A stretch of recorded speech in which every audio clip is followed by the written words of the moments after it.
Good evening and welcome to Legends of Water, the 8th monthly episode. As you know, we moved to a monthly format so we could bring more value to bear. And because I was doing a lot of reviewing of my tweets and stuff like that. So you can get my tweets by going to Riggs Eckelberry on X, and of course, Ken Berenger and all kinds of good stuff. And I hope you do.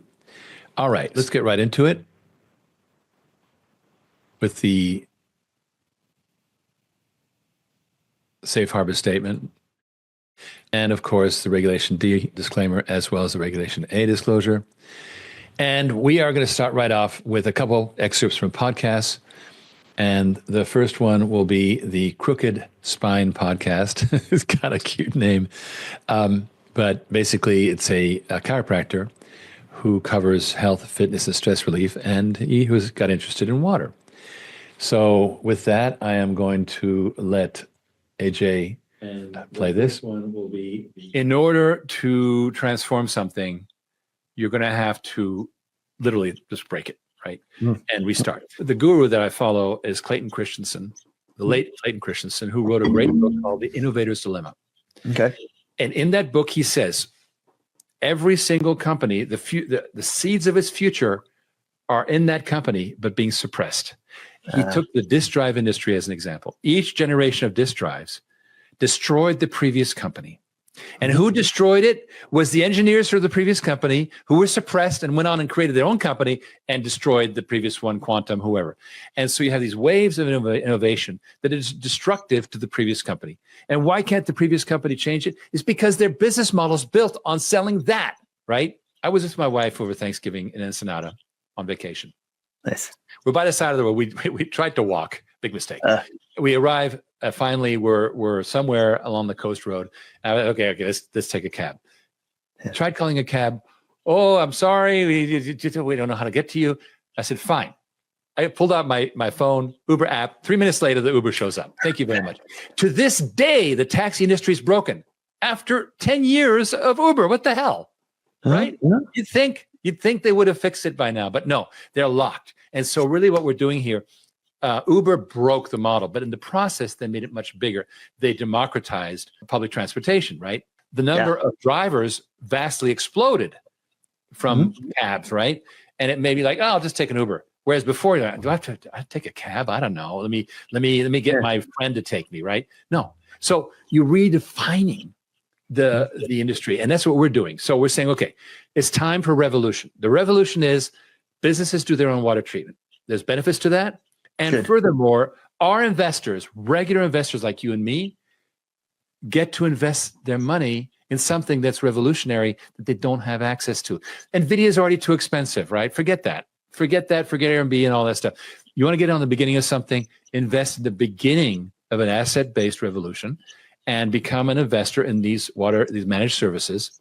You get your returns, you get your stock, you get all kinds of good stuff, and you can start at $1,000. So it's a no-brainer. And that's really the core. We do the business side, which is transformative, but also we're the only people really harnessing the tremendous power of crowdfunding combined with accredited investors, people who have more money, together to fund this entirely. And it gives us a freedom that we wouldn't get from PE firms or whatever. We're avoiding the whole bureaucracy of doing something that someone else already done and try to make it better, even though someone's already made it a mega NVIDIA and Amazon, whatever it might be. 90% of all water demand is by industry and agriculture. So we're focused on getting those commercial users off the grid. Got it. Okay. Lightening the load. And now that water utility, that municipal utility, remember there's 150,000 of them in America, can now service the consumer and do a good job. And they exist to service you and me at home. What we would like to do is take care of the bulk of the users and make them, give them the freedom, liberation from the municipality to be treating their own water. And we finance it so it's not, because when you started your brewery, you weren't planning to do the water treatment. That was not your business plan. You don't have $1 million to spend on that. And you don't want to do an SBA loan for that. Your SBA loan is to build more breweries. So we take care of that. It's like, no. Just sign here. We have our investors. They will provide the continuity of water treatment. and it's in the corner of your brewery. It's all good. And that is the revolution, is just a quiet offloading of the water treatment burden from municipal utilities to the end users who take care of their own business, but without any burden because it's fully managed. It's 100% full service. So explain for me the modular water system. I saw your video on it, phenomenal video. How does that work? Well, if you're going to go from the giant water utility system to a brewery or a housing development, you have to miniaturize. Got it. Okay. And we've done that. We've created these systems that can last up to 100 years. That they're heavy duty plastic enclosures that are beautiful. They're like Swiss watches, but super simple, and they're deployed on site. People can forget about them. The maintenance is super easy, and that is a revolution.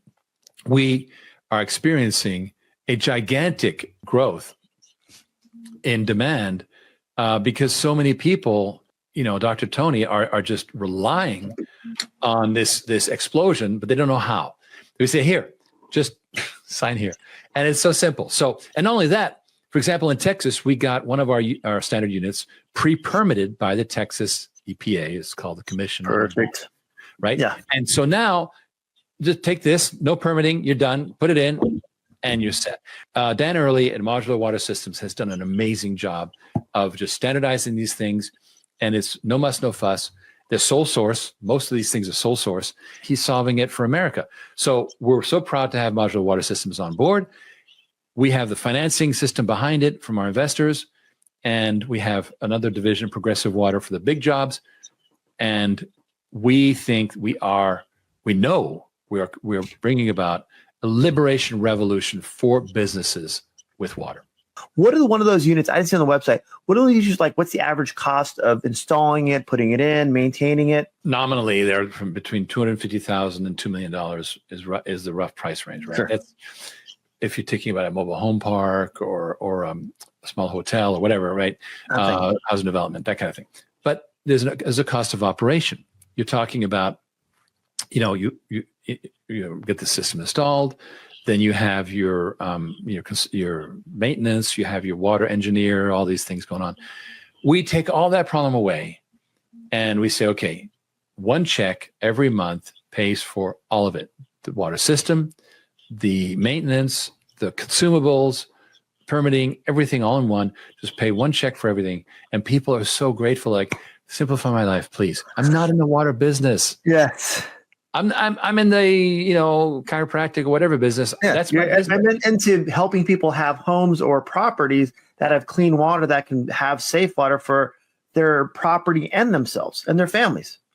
And recycling. So that we've calculated that if you increased recycling by America's industry to 15%, now it's less than 1%, you would double the amount of fresh water available in America.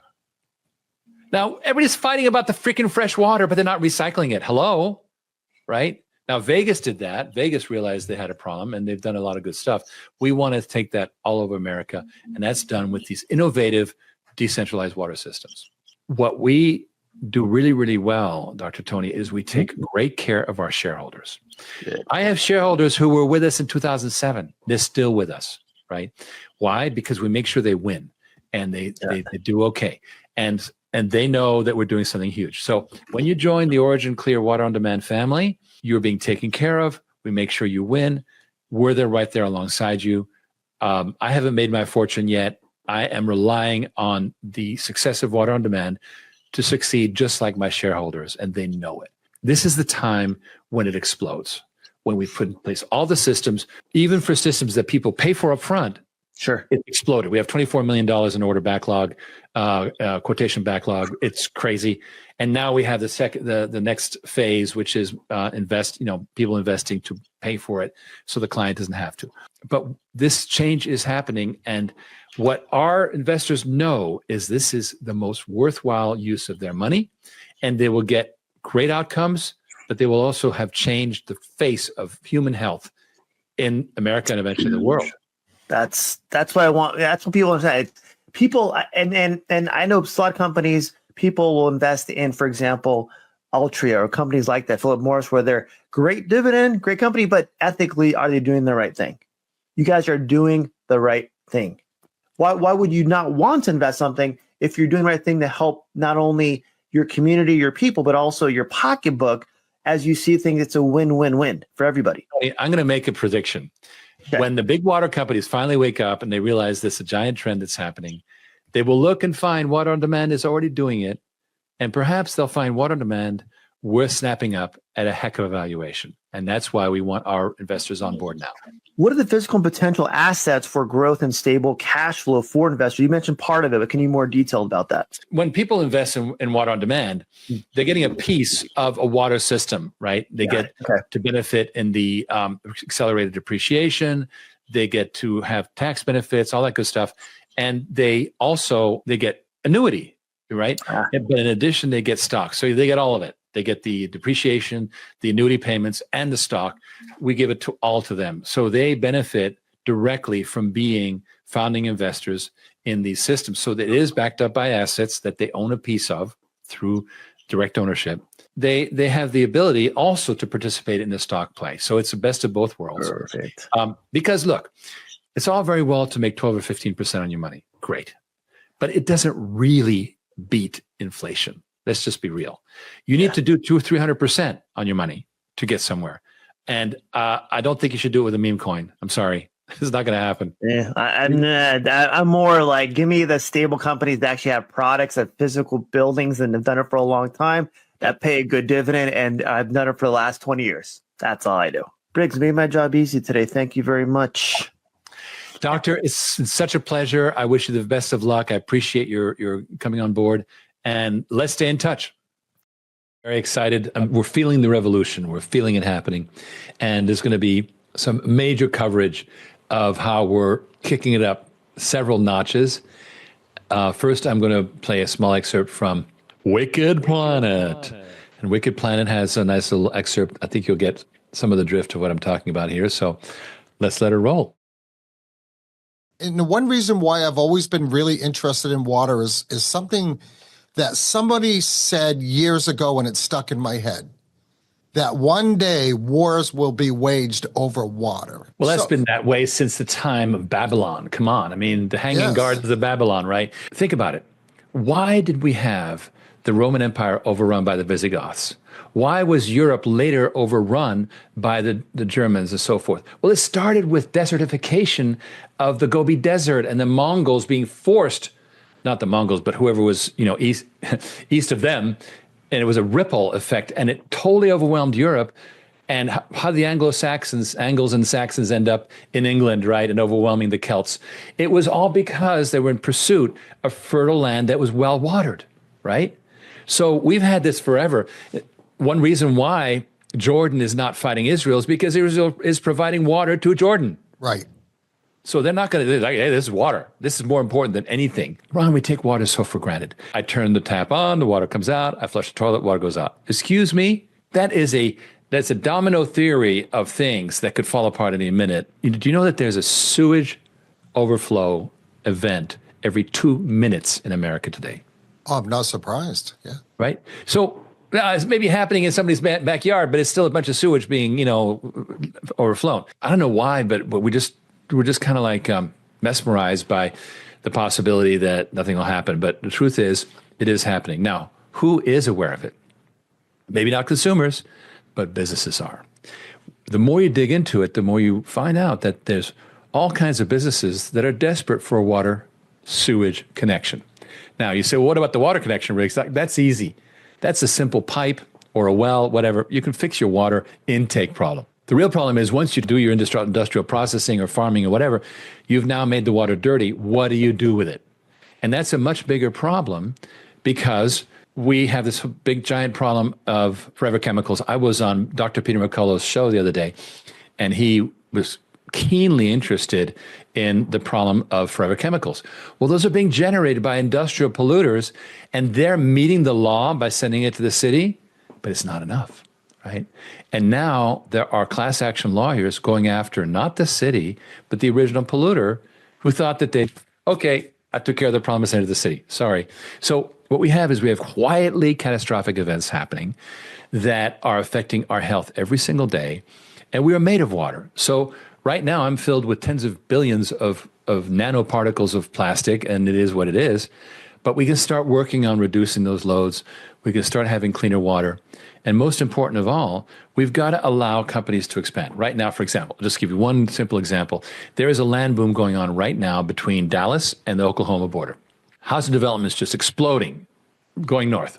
Well, guess what? They're going too fast for sewage to be set up. So they're looking at a $4 or $5 million sewage connection and 5 years of digging, right? We have currently on the shores of Lake Denison, which is right by the Oklahoma border, a luxury housing development, which has these beautiful estate homes right on the lake, and then this cool little pod container that does all the closed circuit treatment. And once a year, they empty out the sludge tank, right? That's it.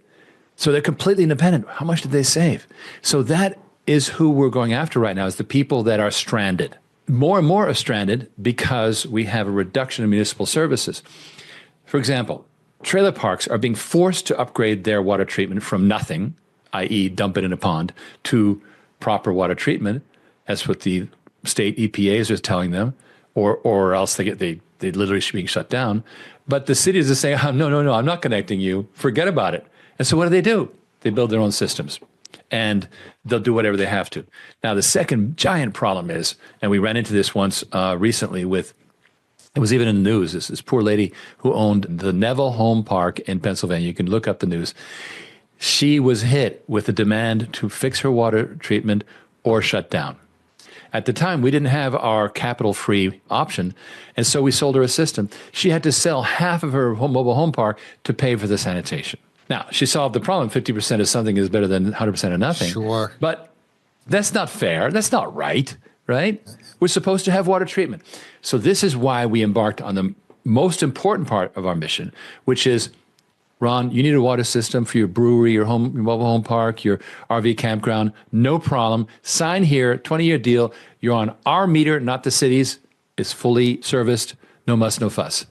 And people are going, yeah, where do I sign? When you said that we take water for granted, you are 100% correct there. Right. And I'll give you an example. About 2 weeks ago, I was preparing to go on my winter vacation.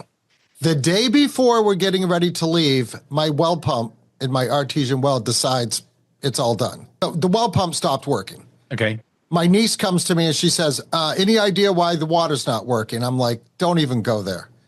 So I replaced the well pump.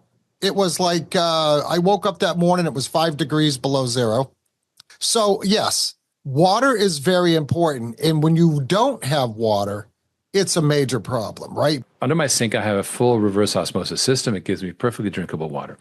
When that system separates the clean water from the reject water, that reject water is ultra loaded with the bad stuff because it just got separated from the clean. What happens to that? It goes back into the system. Now, unfortunately, our central wastewater systems have no way to deal with the problem whatsoever. They just can't deal with it. It's like they're being required to. The EPA just said you're gonna fix forever chemicals, and there's 150,000 water treatment systems in America, municipal. They provided $5 billion. $5 billion divided by 150,000 sites is not enough to treat one home. So it's basically an unfunded mandate. And so the municipals are like putting up their hands like, I don't know what to do, whatever, right? And they're not going to get more. But we have way, way too much forever chemicals circulating and recirculating. Now, our mission is not to help the homeowner. Why? The homeowner is only 10% of the total water problem. Industry and agriculture are 90% of the problem. So, I love it how we were living in California, they were telling us to take short showers. That's not going to move the needle. Yeah, take short showers, fine, whatever. I was a seaman once, and I don't mind taking short showers. But to actually tell people that that's any part of the solution, no. It's basically a deflection from industry doing its job. Industry needs to do its job thoroughly, and we're the solution. So here's what's happening. We are a revolution in water treatment, which is now being pushed onto every single business in America. They're going to have to face it. And they typically don't have the funding. They don't have the money. So what do? We give them a full managed service like, okay, you know what? You're treating your water now, but you won't notice. We're going to put a little pot in the corner of your brewery, and you'll get your water, you'll reuse it, you'll do whatever you want to do, and you just pay on the meter. Thank you very much. That's all. And people can't believe it. We are literally creating a new world for water treatment where people so far ahead of people where they don't even realize there's a problem. And, I saw the other day on X that startups have to go in before awareness of the problem, right? Uber went in before people really realized how bad taxis were. And once Uber was in, they're like, taxis suck. That's because I have something to compare with, right? And I was in Ensenada, Mexico with my wife, and we were on the road, and I got the number we had to take a cab ride. I'd get a number for the taxi cab company. I call them up. Well, I don't know. We can help you. Maybe da-da-da-da-da-da. I finally got frustrated. I hang up, and I clicked on the Uber app, and 5 minutes later, the Uber showed up, right? To this day, the taxi business has not changed. And so what's happening is we're not going to change industrial, municipal water treatment. It's going to be the way it is.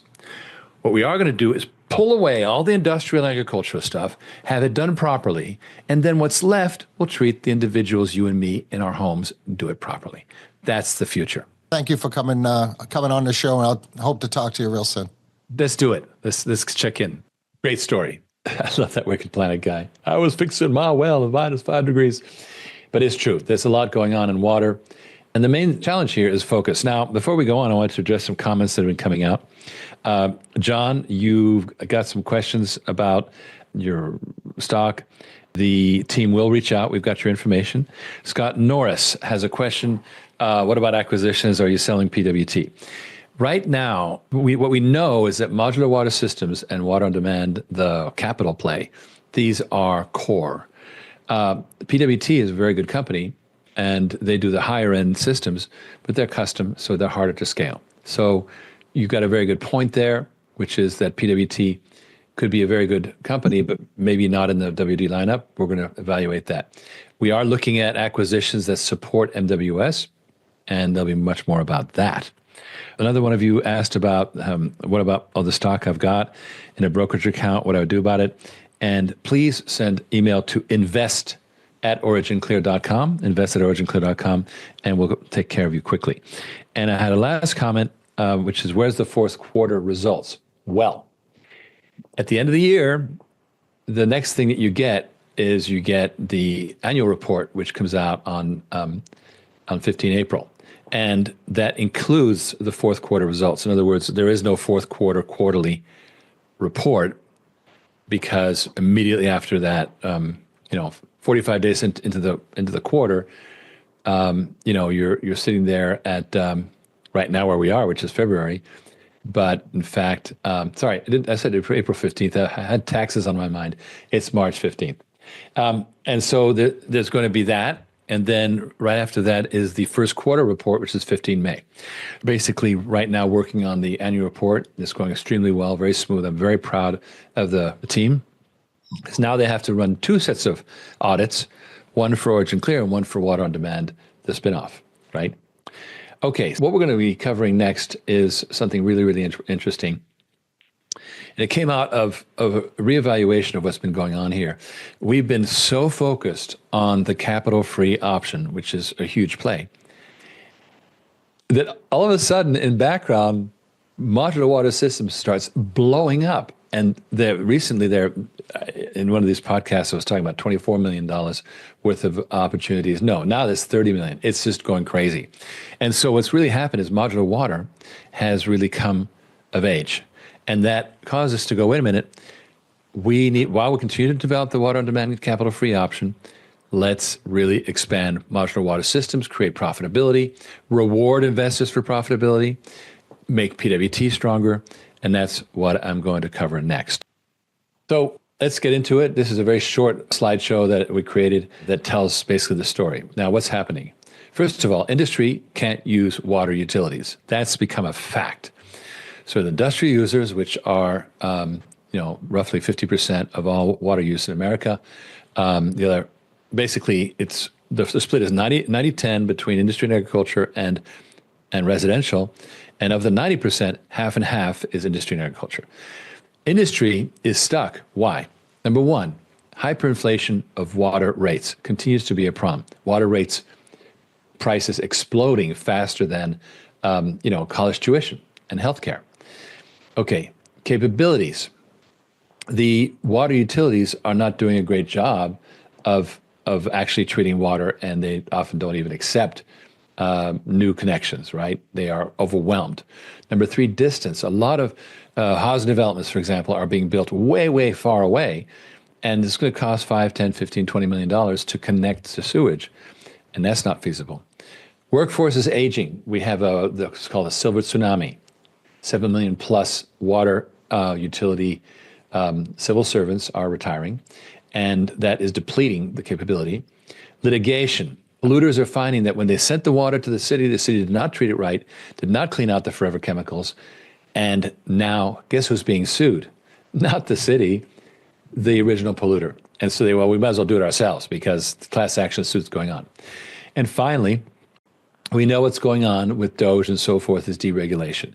There's already central water, government water is underfunded. It's going to become far more so. So this is the perfect moment to do this, perfect wave, shall we say. Okay, now already there's a unicorn in the space. Gradient is a great company, and they service private industrial water treatment for the giant polluters, people like, PepsiCo and so forth. Mid-market, which is actually larger, much larger numerically, is led by Modular Water. Why? Well, what tells us that, number one, is there's a proprietary edge with what's called basis of design. It was 60%, it's probably more now, of all their deals are required to be Modular Water Systems design. So it eliminates the competition. And as I was telling you, we've got 30 million plus opportunities in the pipeline. Dan Early will be telling us all about that. All right, so quickly looking at the size of the market, basically we have total available market, roughly $1/3 trillion. But then we get into the service available market, 81 billion, and then we get all the way into the service obtainable market, 61 billion. So we have a $61 billion market opportunity here. Now, obviously, people like Gradient will take a chunk of it, but we are going to be very strong in that mid-market. Okay, continuing here. Now, currently this is the current forecast. This is going to tell you how things are blowing up. And Modular Water came from nothing in 2018. We created Modular Water around Dan Early, the guru, in 2018, and basically moved along until we had a huge year in 2022, which then they pulled back a little bit, but notice that the whole range had now changed. They were no longer sub $500,000 per year. They were, just under 2 million a year. And the expansion has continued. Actually, 2024 was a little bit lower than that. It was around 1.8. This has not been updated, but it generally on trend. And then continuing from there. Okay, so that was the general forecast. Let's take a look at what Modular Water Systems can do with some funding. Now, all of a sudden, these early numbers almost go to nothing in the new scale, right? And we have here going to 4 million. Remember, for 2025, we were looking at 2.8. Now we go to 4 million, 10 million, and 20 million. Now, here's what's interesting.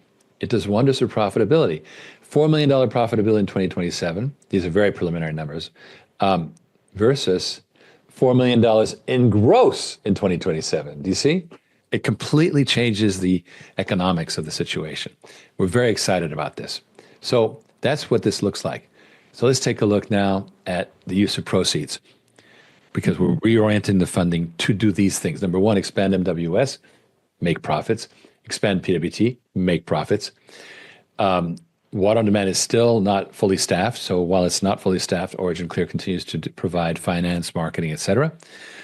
And finally, we continue to develop Water as a Service in background. This is the full private meter that we've been talking about for a long time.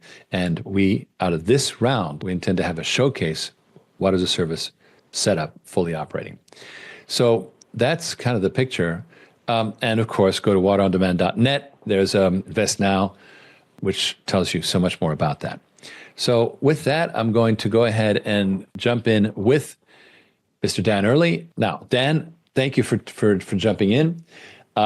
So this kind of a company legend around this, because what was up until last Friday, we were fixated on doing these giant, opportunities with water on demand, the private meter, right? And meanwhile, you were like, but can I get some of that funding because I'm blowing up? And so James writes me an email Friday night where he basically lays out all these issues. Well, over the weekend, I had an epiphany. I went, wait a minute. We're literally leapfrogging past a winning, profitable company because we got this big goal in mind. Well, let's let these companies that have really they're doing really, really well despite not having any funding. Let's give them a bit of capital and let them blow up.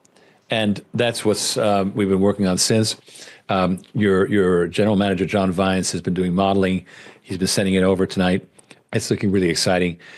In addition to this funding for general staff and administrative use, also we intend to do some internal factoring. I would like you to tell me a little bit about what you see is going on every day. What's hitting you? What are the stories? Tell me a little bit about what's happening with Modular Water Systems.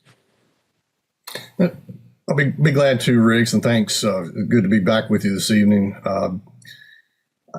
I guess I would start out by saying that over the last 6 months, there has been behind the scenes a very deliberate effort on the part of Modular Water Systems and the Modular Water team to start positioning and start placing the company in the division where we want to begin commercializing and scaling.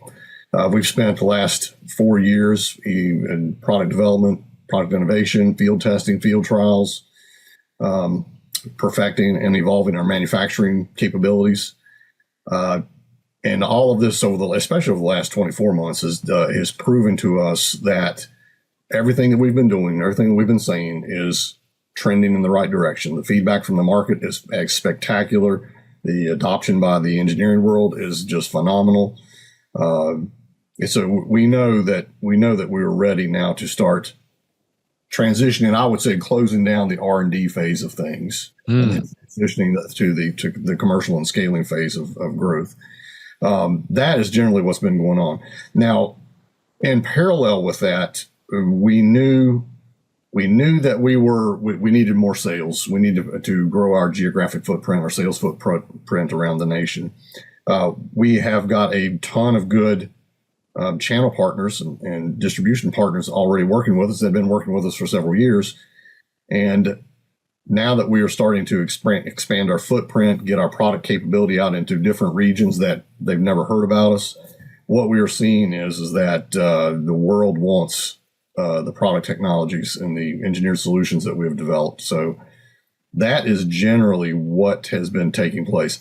I'm extremely pleased, beyond pleased with what the future holds. I mean, I tell you every so often when I join you on these podcasts that, the future is really, really bright for Modular Water Systems of what we do. And I can tell you right now, I have never been more enthused and more excited for where we are and where we are going with our engineered capabilities. Well, and overwhelmed. That's how we are way over. Outkicking your coverage. I always use that term. Outkicking your coverage. We are doing that very quickly. That's good. Tough, but very, very good. James is leading the charge here of bringing you some working capital number that I think is very reasonable for what's going to be achieved. Mm-hmm. And so this should be a lot of fun. Now, the initial numbers I threw up there are very speculative, but this for sure, it's really based on the fact that you've got that giant backlog of opportunities that I'm doing it. Now, the key here is going to be how fast can we execute, right? And one of the big issues with trying to expand sales and revenue is you're stuck with the you get a contract, but it's milestone payments. And you get another contract, milestone payments, another contract, milestone payments, and you're getting cash constrained because everything has to be delivered in order to get the money, and the problem just gets bigger. And so we came up with an internal factoring idea. Some of the listeners will remember that about a month ago, OriginClear, which no longer it spun off Water on Demand. So what does it do when it grows up? It's doing these interesting projects, which are there to help water on demand primarily, and we discovered we were, we put out the word to get a short-term financing done on a hard asset, and it was extraordinary response from our existing investor base, and we pulled up $1 million in commitments in a very short order. Now we killed that deal because we didn't like it in the end. It grew all kinds of hair, but it taught us that there's a lot of appetite out there for these high return hard asset type things that return in a year or less, and that are very much based on actual business. So we're now going to apply that to modular water, so that you've got all the money from the contract. If it's a good creditworthy customer, you get it up front, and then there's repayments from the milestones, and then that in turn funds the next deal and the next deal, and now we get this nice waterfall going on, which is going to, I believe, increase your velocity. But think about all the time you've been wasting trying to find parts, trying to negotiate deals, buying things way too expensive because you don't get volume discounts, et cetera. That goes away. Now you can just basically be it's guerrilla marketing, right? So that I think is going to accelerate things. And the other thing that I think is really, really interesting is that, Dan, you have become a figure in do-it-yourself industrial water treatment. Somebody out of the blue asked you for a fascinating project. Tell me about that. Yeah, so we've been doing some deliberate social media marketing, social media broadcasting, sending content out there in the professional channels and professional world. Mike Gallagher, he's our director of technical education. He joined our team nearly about a year ago, and his sole task is to be our voice piece, our mouth box, our loud hailer out there, getting the content out there, driving home the message to all the stakeholders and end users that would have an interest in what we do.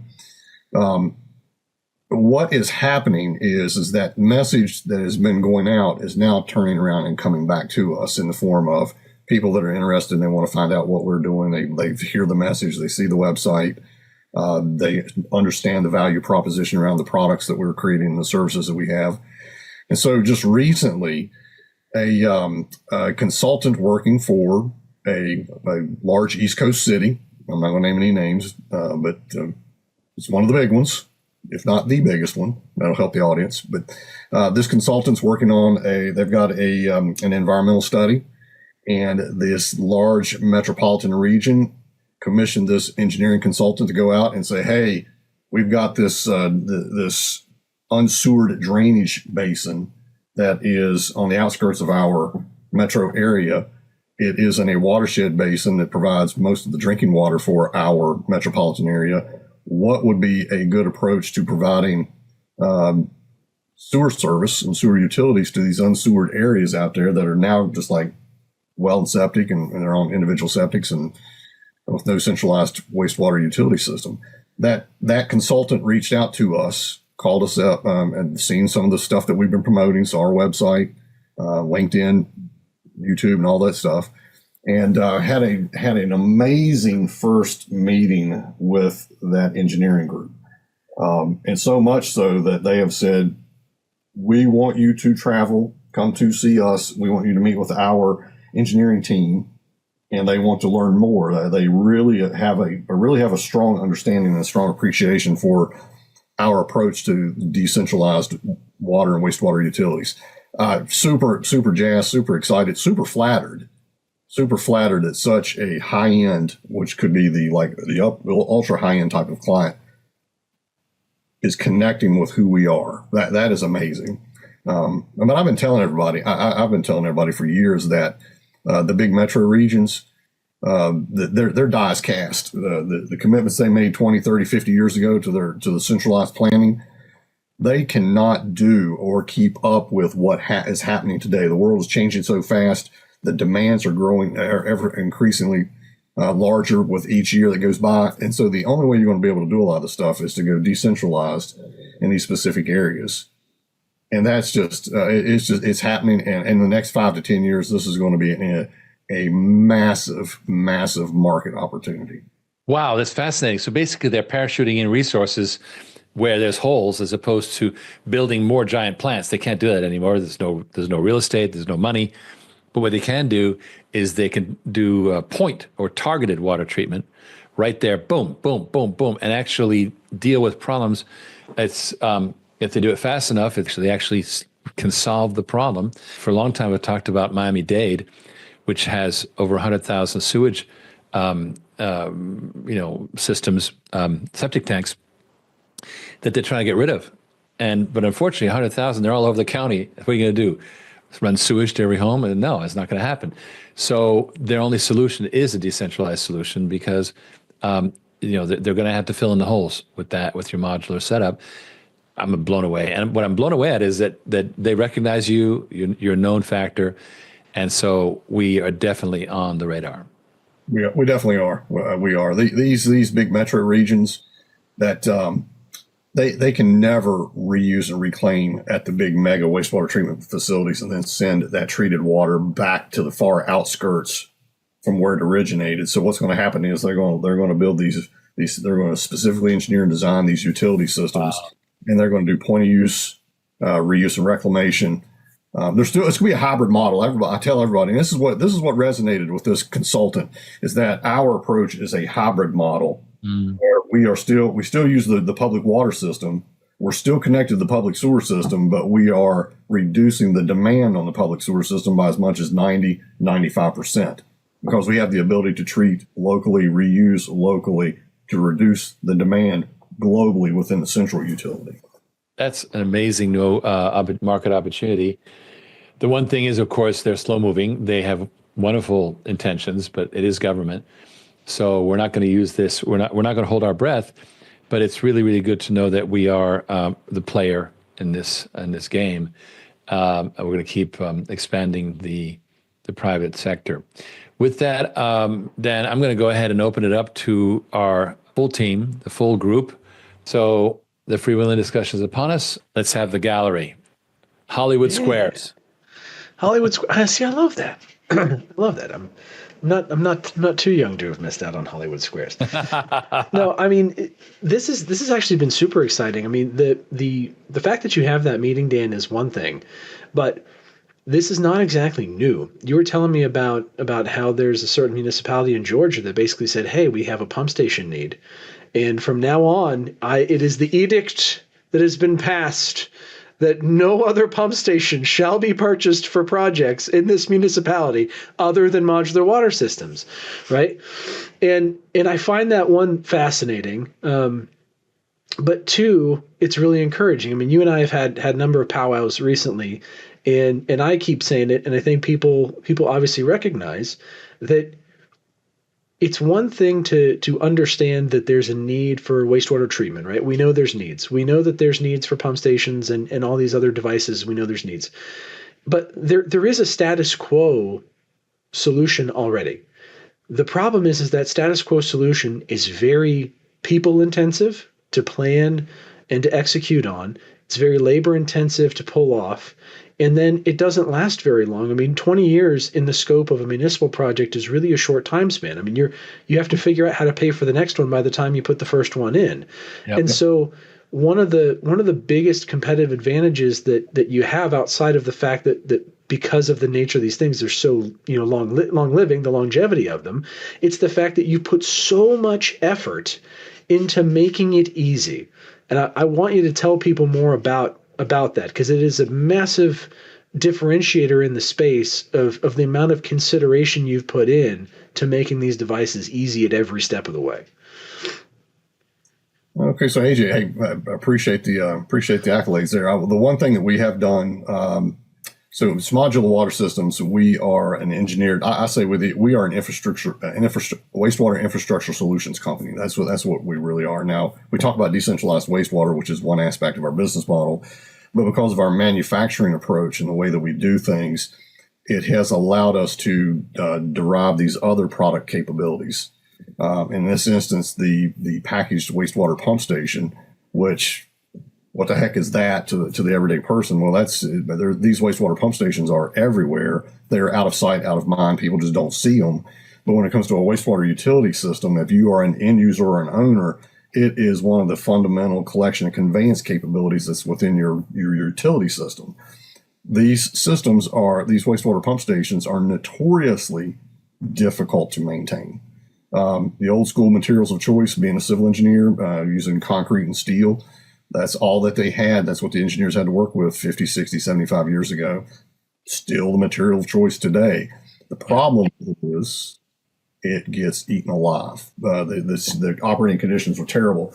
So what we've created is this pump station, this single point of use pump station capability that has a 100-year service life. And that is what we have done that is different than what you see in the conventional. An engineer may spend months trying to design a pump station, where we can do it in half a day, and we can produce a system and deliver it that will last 100 years as opposed to 20 years. So that's something fundamentally different. Well, and on top of that, though, so again, you say 100-year system, so everyone knows the components inside of a tank are going to go bad, right? So the tank is designed to last 100 years, which means I dig a hole once, I put the tank in the ground, and I'm set for 100 years at least. Now, the thing that shocked me is there are internal components to that pump station. There, you've got two giant, steel beams that help kind of guide all the materials inside and all the mechanics inside to make it easy to maintain, right? With a nice hatch at the top to make everything easy to access and maintain and service. And I said, Dan, how, like, if everything crapped the bed, right? If everything died on it, and I was like, all right, I got to completely refurbish the whole thing. How long would that take? And what did you tell me? Just a matter of a few hours. I mean, that's crazy, dude. It's like, I'm like, what? It's just the way we design the system. I mean, all right, what's supposed to be? If it's a small system, it's a few hours. If it's a big mega system, it might be one day. Right. One day out of every 20 years, or one day out of every 30 years. Damn, that's crazy, dude. But that's what I mean is, like, these are the competitive advantages in engineering, right? It's more what Dan has done, and to keep blowing your trumpet, Dan. The things that you've done that you communicate to me, and again, I'm the marketing guy, so I get to wax poetic about all this stuff, right? The beauty of what it is not just the fact that it's long lived; it's the fact it's so easy to maintain and to service, and I think that gets overlooked drastically. I mean, I've worked in software my whole career, but even I know that there's good engineers and there's bad engineers in software. Bad engineers just throw code in there and go, oh yeah, have fun. Good engineers will put notes in the code. They'll build code that is easy to maintain, that is easy to trace, that has a good system to it, and there's documentation around it. And so it just makes it easy to service. And the same thing applies, I guess, with everything, and especially in the water space. There's traditional solutions that work, but they don't last, and they're difficult to maintain. And then you come along and you're like, no, I've got everything all sorted out here so that this thing is nice and easy to service as well.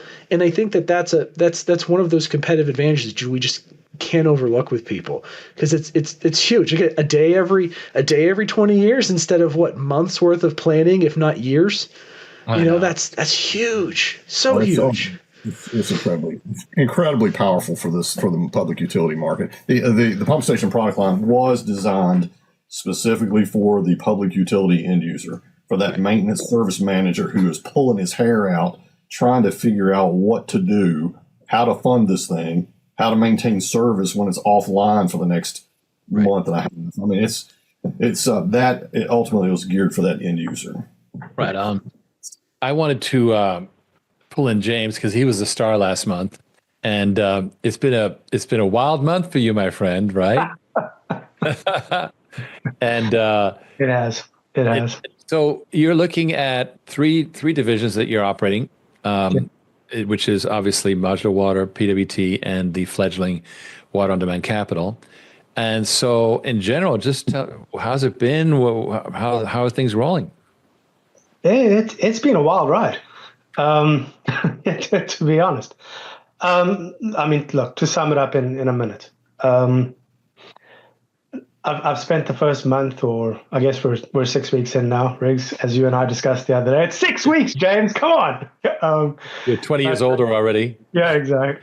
No, look, I've spent a lot of time getting under the hood, right? I mean, as you can see, and as Dan knows, I'm scratching. Lots of learnings, a lot of relationship building, which is, Dan and I getting to know each other very, very well. I would say straddling three companies gives me a very interesting perspective. It really does. I always talk about the universe is always talking to us, right? And in my opinion, if you listen really carefully, really interesting things happen. And the way I think about that is it's usually a bunch of random dots that you've got to connect. And if you can connect them, and you bit of luck, bit of help, and then people that work closely with you, interesting things can happen. And an example of that would be, I was looking at Dan's incoming opportunities, right? And talking to him and Mike Gallagher, who he referenced earlier, and I noticed, they told me that the opportunity pipeline was increasing, but it was increasing at an increasing rate, so an exponential rate. So I asked them to plot it out for me, show me a graph just for the last 3 months. And when I looked at it, I'm like, okay, guys, this is a hockey stick. But I don't think Riggs knows this. And this is really important, really, really, really important for so many different reasons. And there's so many data points like this. And, Riggs was referencing an email that I wrote a week ago, which I wasn't sure how he was going to react. It was, listen, to Riggs's credit, he's the kind of CEO that can cut through the noise and go right to the source, which was unbelievable. And I'm very appreciative of that, as I'm sure Dan is. So to sum that up, it's going very, very well. There's a lot of agility in this company. And I'm also incredibly excited because I know what we got to do. Dan knows what we got to do. I think it's going to be a good year.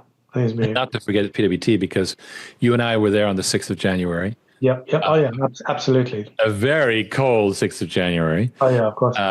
They're the salt of the earth, these guys. They're amazing. They do huge projects. Like, yeah, we do this, that. It's a huge project. Like, oh, my God. Well, I didn't even mention it there, but something that Dan and I were just talking about today, and I've spoken to Mark over at PWT as well, is one of the big things I'm looking for now is synergies between MWS and PWT.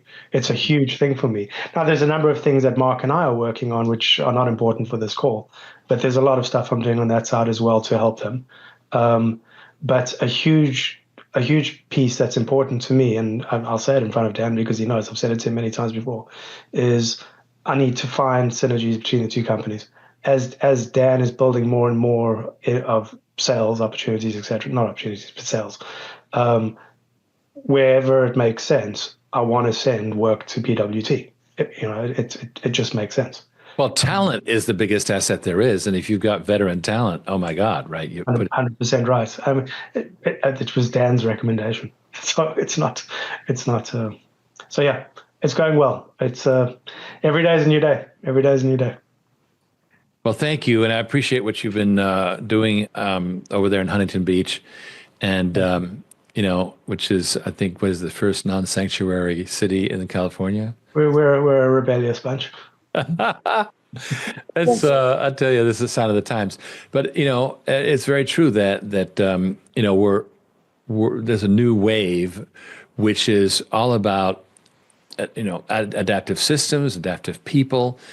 And it's really in line with what's happening at the national level, where we're going, wait a minute, we got too sclerotic, and things were embedded and business as usual and so forth. And things are being broken up. And I think this is a wonderful place to be for us as a company. And the last thing in caps in that text that I wrote was simplicity rules. Mm-hmm. We're going to go with simplicity. What's simple? Take Dan's pipeline and deliver it. Thank you very much, right? And take PWT's amazing capabilities in power plants, which are booming. Power plants is a booming sector because of AI and other factors. So let's rock them. And meanwhile, let's not forget that we are working constantly in background. You James, have been tasked to work with the analysts that we have on board. Yep. To build a great model for this 20-30 year operating expense schedule that people buy into, and using the real estate model, investing in water like real estate that still remains very powerful. And that is going to be, we're going to give it the time, right? Years ago, I read a saying that in milestone management, the trick is to push the milestones out as far as possible. That's the trick, right? Push it out. AJ knows this from being a product manager, doing roadmaps, like push it out. Yeah. Like when they first started with Excel, they didn't have pivot tables, but it was probably somewhere on the roadmap, but way, way out there. And that's how it should be. You want to buy the time to do it. And I believe that by focusing on profitability on WS, which is the building block for water on demand, Correct. we will be able to develop properly this capital free and get a good showcase going and so forth, while also generating profits.